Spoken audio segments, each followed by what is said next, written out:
Civil hospital परिसरातील लोधी गल्ली येथे सोलापूर महानगरपालिकेच्या मोठ्या पाण्याच्या टाक्या आहेत. येथून दररोज शहरात विविध ठिकाणी पाणी सोडण्यात येते. परंतु सिव्हिल हॉस्पिटलच्या मागील लोधी गल्ली या परिसरातून असंख्य अनधिकृत नळाचे कनेक्शन असल्यामुळे व त्यांना तोटा नसल्याकारणाने पाणी सोडल्यापासून ते पाणी बंद करेपर्यंत दररोज सकाळी 3 ते 4 तास लाखो लिटर पाणी लोधी गल्ली, आडके हॉस्पिटल, बेडर पूल या परिसरातून वाहत जात आहे.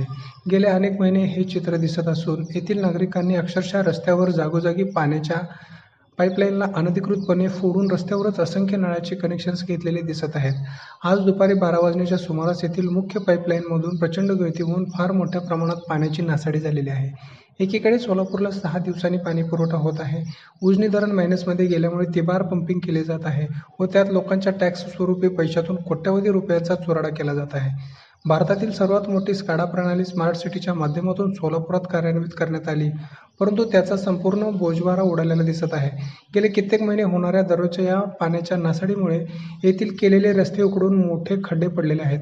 दररोज असंख्य लिटर प्यायच्या पाण्याचा अपव्यय होत असल्यामुळे रस्त्यावरून नागरिकांना चालणे अथवा वाहने चालवणे अतिशय अवघड होत आहे. या अनधिकृत पाईपमधून रस्त्यावर साठवलेले घाण पाणी पुन्हा मुख्य पाईपलाईनमध्ये ओढल्या जात आहे. असे दूषित पाणी दुसऱ्या दिवशी पुरवले जात आहे. येथील पाण्याच्या टाक्यांची संरक्षक भिंत पाडून येथे अक्षरशः कचराकुंडी होऊन अवैध उद्योग सुरू आहेत. याबाबतीत सोलापूर महानगरपालिकेच्या सर्व संबंधित व वरिष्ठ अधिकाऱ्यांपर्यंत वारंवार तक्रारी करून सुद्धा त्यावर कोणतीही कारवाई आजपर्यंत करण्यात आलेली नाही.